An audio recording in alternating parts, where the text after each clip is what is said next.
بركة وفقد موجع. Berdirinya NU itu atas restu 5 habaib.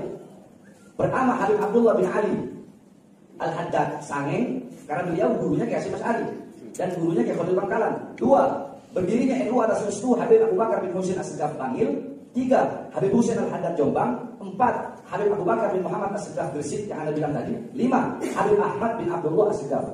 Bagaimana tanggapan Anda? Habib Muhammad bin Ahmad Al-Mukhtar ini adalah salah satu pencetus daripada Nahdlatul Ulama. Nahdlatul Ulama waktu itu diciptakan, digagaskan oleh Habib Muhammad bin Ahmad Al-Mukhtar. Beb, semua kok dicaplok, semua kok diklaim.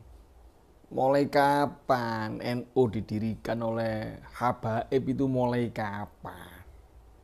Inisiatornya habaib, pendirinya habaib itu mulai kapan? Saya dari dulu baru kali ini dengar. Gak ada. Kemarin pesantren Sidogiri diklaim didirikan habaib. Kemudian yang pertama kali dakwah di Indonesia, di Nusantara ini habaib. Nah, sekarang NU didirikan oleh habaib, inisiatornya habaib. Ini semuanya sudah gak bener ini. Semuanya diklaim, diakui, semuanya Ba'alawi.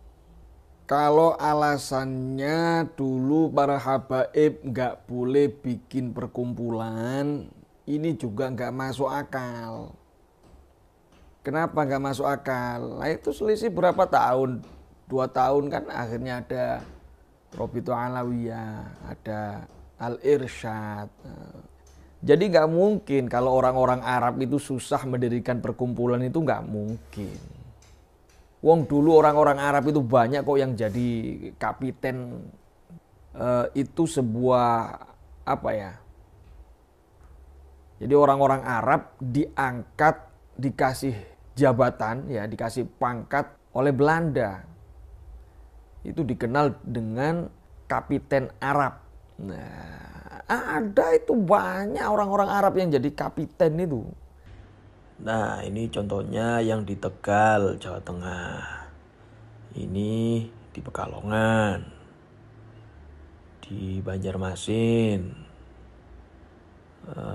Barabai, Kalimantan. Manado, ya. Nah, ini di Pasuruan.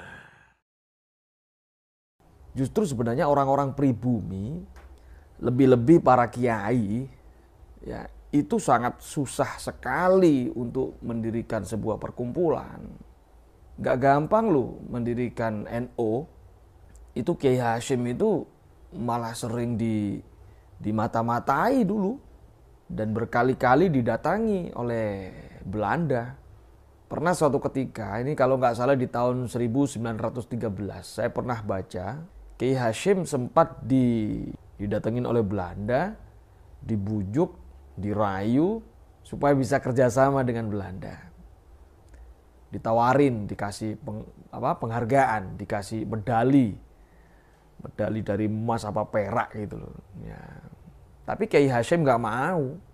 Kiai Hasyim Asy'ari ini menolak dan malah langsung bergegas mengumpulkan semua santrinya. Di situ beliau mengatakan bahwa dulu Rasulullah itu juga pernah dipanggil oleh kakek beliau, Abdul Muthalib, itu menyampaikan kepada baginda Nabi bahwasannya pemerintahan jahiliyah di Mekah itu memutuskan dan memberikan penawaran-penawaran kepada baginda Nabi. Apa? Ada 3 yang ditawarkan kepada Nabi. 1, kedudukan jabatan yang tinggi. 2, harta yang melimpah. Dan yang ketiga adalah gadis-gadis yang cantik. Ini ditawarkan kepada baginda Nabi Muhammad SAW. Tapi apa jawab Nabi? Nabi menolak. Nabi Muhammad menolak dengan mengatakan, demi Allah, jika mereka meletakkan matahari ada di tangan kananku dan bulan ada di tangan kiriku, demi Allah aku tetap menolak. Aku tidak akan pernah berhenti untuk berjuang. Aku akan terus-menerus berjuang agar cahaya Islam terang benderang merata di mana-mana. Atau aku gugur lebur menjadi korban. Maka kamu semua anak-anakku, para santri, hendaknya bisa menjadikan Nabi Muhammad SAW, hendaknya bisa mentauladani Nabi Muhammad SAW dalam menghadapi dan menyikapi berbagai macam persoalan. Ini yang disampaikan oleh Kiai Haji Hashim Asy'ari kepada santri-santrinya. Nah, dari sini kan kelihatan berbeda. Siapa yang mau menerima medali, siapa yang tidak mau. Siapa yang mau kerjasama dengan Belanda, dengan siapa yang tidak mau. Kan begitu. Kemudian ini ada beberapa dokumen ya, dokumen penting ya, bisa dilihat. Nah itu ada apa itu, statuten perkoempoelan nah delatoil oelama. Nah itu ya,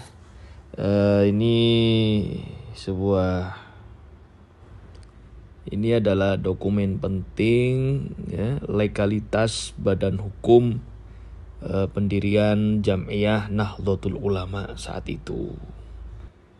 Nah, di sini kita lihat ada Kiai Haji Muhammad Hashim Asy'ari sebagai rais ya. Kemudian Kiai Haji Said bin Saleh sebagai wakil rais. Ada Kiai Haji Mas Alwi bin Abdul Aziz sebagai katib. Kemudian ada Kiai Haji Abdullah bin Ali, Haji Hasan Gipo, Haji Ahjab, Haji Ihsan, Muhammad Shadiq, Haji Saleh Samil. Nah ini ya, nama-nama orang yang pertama kali menghadap ya, menjadi anggota yang pertama kali. Dan saya tidak menemukan satupun nama dari seorang Habib yang masuk di dalam catatan dokumen penting pendirian NU. Saya tidak menemukan satupun. Nah, berikutnya, kalau misalnya orang Arab itu sangat dilarang untuk mendirikan sebuah perkumpulan, ini nggak masuk akal. Kenapa? Kan ada Habib Utsman bin Yahya, Mufti Batavia, yang sangat dekat dengan Ratu Wilhelmina. Nggak mungkin kalau nggak diizinkan, itu nggak mungkin. Itu sebuah hil yang mustahil. Jadi kalau kita cerita tentang sejarah berdirinya NU secara singkat, secara mudah untuk dijelaskan. Sejarah berdirinya NU itu berangkat dari Komite Hijaz. Ada beberapa faktor yang melatar belakangi terbentuknya Jam'iyah Nahdlatul Ulama. Salah satu diantaranya adalah jatuhnya kekhalifahan Utsmaniyah ya, Turki, dan kemudian disusul dengan jatuhnya Hijaz dikuasai oleh kaum Wahabi. Nah, karena semuanya sudah dikuasai oleh Wahabi, yang menjadi kekhawatiran banyak ulama adalah kebebasan bermadhab di Haramain.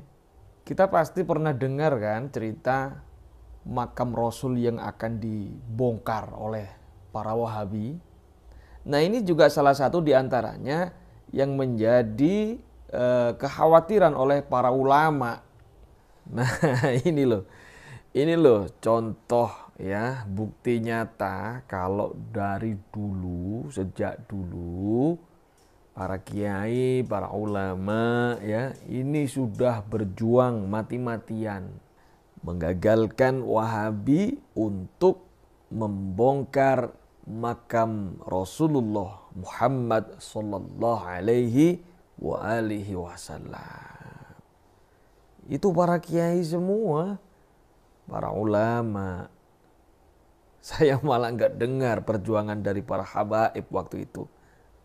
Baik, jadi kesimpulannya ide-ide membentuk sebuah jam'iyah itu sudah ada jauh sebelum NU didirikan, ya.